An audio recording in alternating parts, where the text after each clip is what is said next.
for its North American plant. Now that spring has finally arrived and the trees are starting to bloom, your allergies are also likely starting to flare up. Yes, they are, aren't they? There are some things you can do to help limit their effects. News Channel 3's Jessica Wheeler found a spring allergy menu that can help cut down on your sneezes and watery eyes in our special report. Food for thought. I need this one, Jess. I certainly do too, Kirk. If you're like me, your allergies really have started flaring up over the last few days. We spoke with a doctor who gave us some foods to avoid if all the blooming trees and grass are giving you a hard time.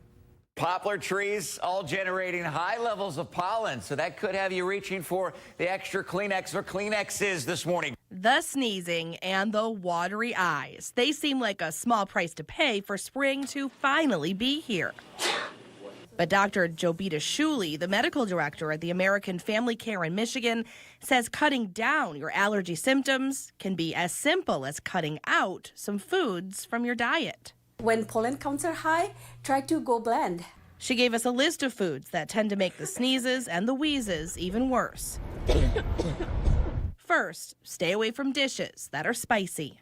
All spicy flavors can release histamine in your body. It's the same chemical that is released when you breathe in the spring air and can make your allergy worse. Next, Dr. Shuley says to avoid alcohol. A drink of wine after dinner may not be a good idea when allergies are acting up. There is a Danish study that showed that every alcoholic drink per week will increase your allergies by 3%.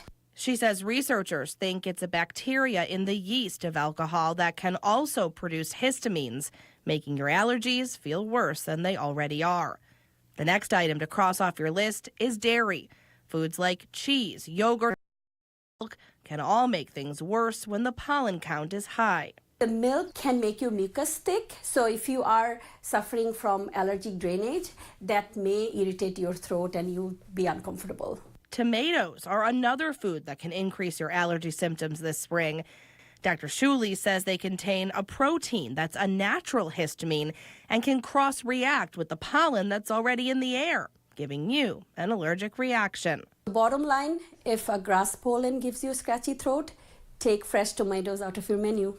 And the final thing you should avoid if your allergies have you down is sugar.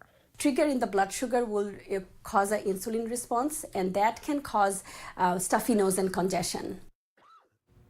All right, so those are all the foods you can't eat, which really does seem like a long list. But tomorrow, we'll take a look at the foods that you can and should eat to help alleviate some of those allergy symptoms. Jeff? Jessica.